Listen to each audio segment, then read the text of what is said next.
Salut les frères, on se retrouve pour une nouvelle vidéo. Les éléphants de Côte d'Ivoire qui clôturent leur série de qualifications pour la CAN de fort belle manière. 4-0 score final face à cette équipe du Tchad voilà, qui s'est fait un petit peu rouler dessus une fois de plus. Bah écoute, l'éléphant a sonné la charge de nouveau. Hein. On était resté sur cette équipe de Côte d'Ivoire qui avait du mal à voyager. Hein. On dirait que la Côte d'Ivoire a besoin de jouer à domicile tous ses matchs. Voilà, on dirait qu'ils ont besoin de jouer tous leurs matchs à domicile pour gagner. Mais ça va pas être possible. Franchement, quand on voit la communion entre les joueurs et l'équipe, c'est fou. Hein. Vraiment, sur chaque but, on sent vraiment que les joueurs ont besoin d'aller célébrer avec leur public. C'est incroyable ce qui se passe autour de ces pachydermes. Hein. Et donc, on va débriefer le match tout de suite. On envoie le générique, c'est parti.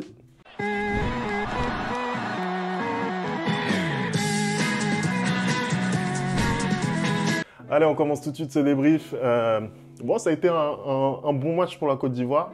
Je pense que le score, voilà, il est mérité quand même pour cette équipe de Côte d'Ivoire. Je ne sais pas ce que tu en as pensé, Anderson. Moi, j'ai trouvé une équipe de Côte d'Ivoire qui était diesel dans cette partie, qui a mis un bon quart d'heure quand même à rentrer dans la partie. Et après, derrière, ça a déroulé au fur et à mesure. Non, moi, je pense que tu étais même trop gentil dans les mots. Tu as dit c'est un bon match. Moi, je pense que non, ça a été un excellent match de la part de la Côte d'Ivoire. Je rappelle qu'on les a laissés sur 2 défaites de suite. Hein, ouais. Vraiment, où ils avaient énormément de mal. Bon, la première défaite, on peut comprendre parce qu'il y avait eu pas mal de turnover. Mais la deuxième défaite, la dernière fois, on a un peu du mal à comprendre. Hein. Contre la Zambie, j'ai pas trop compris ce qui n'allait pas. Hein. J'ai eu l'impression qu'il y avait des joueurs qui n'avaient pas forcément envie, ils avaient du mal à se connecter et se trouver en attaque. Ce soir, non, ils livrent une excellente prestation. Faut aussi reconnaître et dire les termes quand c'est le cas. Aujourd'hui, tu l'as dit, ils ont mis un peu de temps à rentrer dans le match, mais une fois que ça a été le cas, ils ont juste incroyable. Et ils ont marché sur cette équipe du Tchad. Hein. On rappelle que le match aller, il y avait eu déjà 2-0. Là, ce soir, c'est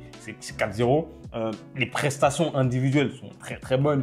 On va parler, je pense, de Simon Adingra juste après. Mais il y a rien à redire. Je retrouve un peu une équipe de Côte d'Ivoire où il y a un milieu de terrain qui est très compact, hein. Justement ce que je te disais, le match où ils avaient perdu contre la Zambie, je trouvais qu'il y avait beaucoup trop d'espace dans cette équipe ivoirienne et que même la défense se faisait pénétrer trop facilement. Et là, ce soir, il y a eu de la solidité. Je pense que Emers Faé, il a fait comprendre à ses joueurs qu'il n'était pas content des 2 derniers résultats. Et là, tu as vu une Côte d'Ivoire ce soir qui était beaucoup plus solide, beaucoup plus compact. Le retour aussi de Franck Kessié dans le milieu de terrain, peut-être que ça a aidé. Mais en tout cas, ils sortent et clôturent cette campagne de qualification de fort belle manière, même si hein, point quand même, il y a une petite tâche, c'est le fait qu'ils terminent 2e dans ce groupe-là avec la Zambie. Pour moi, la Côte d'Ivoire, normalement, champion d'Afrique, elle doit terminer première. Mais je le rappelle encore, au risque de me répéter, l'essentiel, c'est la qualification, le reste, on s'en fout. Voilà. Non, c'est bien dit. Tu as raison d'être quand même assez positif sur la presta ivoirienne parce que c'était un vrai bon match. Ils n'ont rien laissé à cette équipe tchadienne justement. Je trouve que voilà, bon, ça a mis un petit peu de temps à démarrer, mais après ça a déroulé. Emers Faé qui a apporté un petit peu de variété hein, dans cette équipe, aussi bien au niveau de son système tactique, puisqu'il décide de jouer en 4-4-2 et de laisser son 4-3-3 habituel au vestiaire. Il décide aussi de faire rentrer un petit peu de 109. On peut penser à un joueur comme Jean Odaolou par exemple, le joueur d'Angers qui intègre ce milieu de terrain aux côtés de Franck Kessié par exemple. On peut penser aussi à Jérémy Boga, qui joue sur le côté gauche, qui est le pendant donc d'Adingra à droite.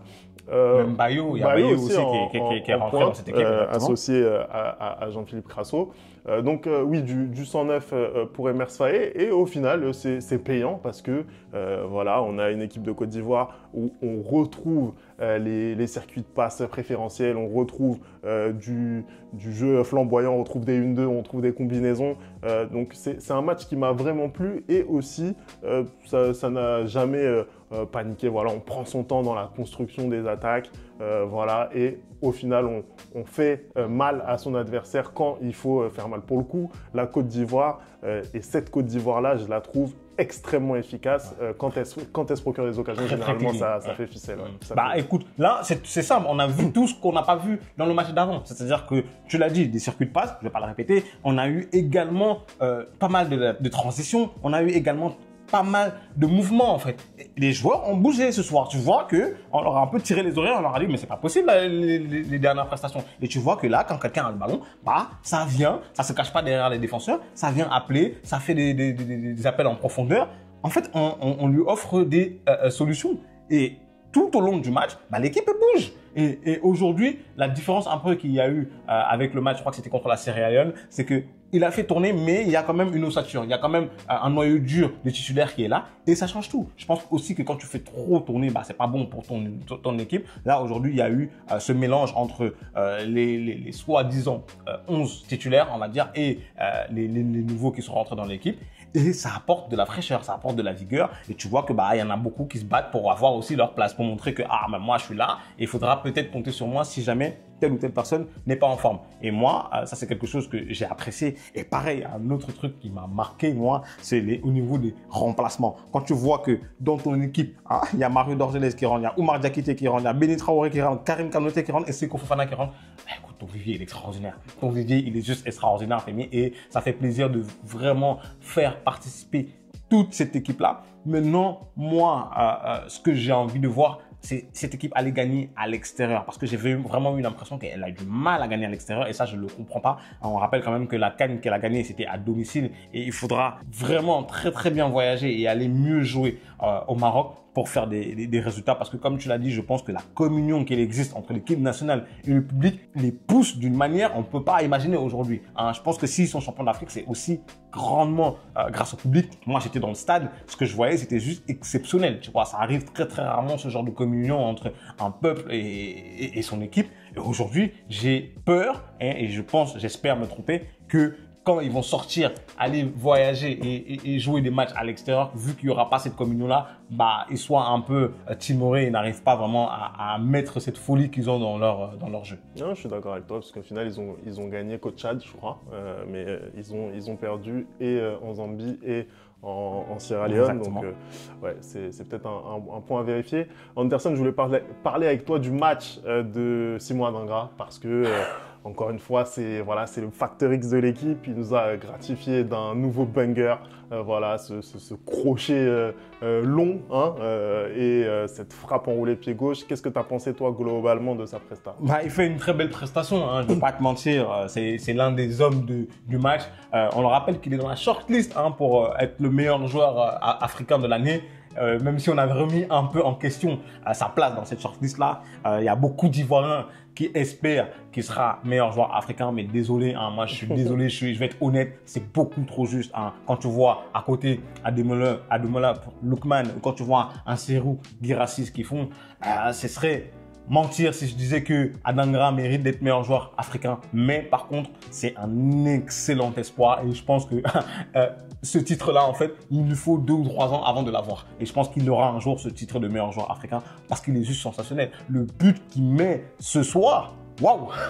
Waouh, parce que vraiment le crochet déjà, il a confiance en ses capacités et puis la frappe enroulée, poteau rentrant comme ça, pied gauche, c'est juste magnifique. C'est ce Adingra là qu'on a vu justement pendant les quarts de finale de la Coupe d'Afrique des Nations, pendant la finale de la Coupe d'Afrique des Nations aussi. À chaque fois, virevoltant, c'est lui encore une fois de plus qui décante la situation face aux Nigériens en finale grâce à ce bon débordement qui offre le ballon à Sébastien Haller. Moi, j'ai découvert ce joueur-là pendant la CAN et j'ai vraiment tout de suite accroché avec son style de jeu. J'aime trop ce qu'il propose. Genre, vraiment, c'est le genre de lieux qui me font rêver. Tu vois, c'est un peu les Vinicius, les Jérémy Doku, tout ça. Tu vois, les mecs qui sont percutants et vraiment en club aussi, il est en train de prendre une dimension. Il est du côté de Brighton, non, c'est ça. Même si son coach ne le fait pas souvent jouer, c'est pour ça aussi que j'estime que pour moi, il ne peut pas être meilleur joueur africain parce qu'en club, il n'a pas encore cimenté sa place, comme on dit au Cameroun, voilà. Mais sinon, c'est un joueur exceptionnel et la rencontre qu'il fait ce soir encore nous prouve que ça va être un très, très, très, très grand joueur et qu'il faudra compter sur lui sur le continent. On va retrouver les Ivoiriens en mars pour les qualifications pour la Coupe du Monde. Au bout de 4 journées, ils sont en tête de leur groupe de qualification pour la Coupe du Monde. On retrouve des équipes comme le Gabon notamment, on retrouve des équipes comme la Gambie, le Kenya, voilà, aussi, le Kenya Burundi, entre autres. Qu'est-ce que tu penses, toi, de cette équipe ivoirienne par rapport à sa campagne en CAN? Est-ce que tu la sens de nouveau sur une dynamique qui peut lui permettre de valider sa place pour la Coupe du Monde? Ah bah écoute, pour l'instant, elle est très très bien dans cette qualification de Coupe du Monde. Elle a 3 victoires et 1 match nul. Hein, ils ont 10 points. Quand tu regardes les adversaires, hormis le Gabon, j'ai l'impression que vraiment ils ont l'ascendant sur les autres équipes. Et même le Gabon, je crois qu'ils ont battu déjà le Gabon dans ces qualifications de Coupe du Monde. Pour moi, il n'y a vraiment aucun risque que la Côte d'Ivoire ne se qualifie pas pour la Coupe du Monde 2026 parce qu'elle est favorite largement dans le groupe là. Ils ont marqué 12 buts, ils ont encaissé 0. Hein, le parcours, il est presque sans faute. Je me rappelle plus contre qui ils font le match nul. C'est contre les Kenyans, voilà. Mais sinon, à part ça, ils sont très très très forts. Et puis là, aujourd'hui, en fait, la seule inquiétude que j'ai vraiment vis-à-vis de cette équipe, c'est que j'ai l'impression qu'elle a du mal à voyager. Et du coup, bah là, tu vas devoir jouer quand même des matchs à l'extérieur. Donc, il faut peut-être qu'ils négocient mieux leur déplacement pour pouvoir vraiment assurer leur qualification.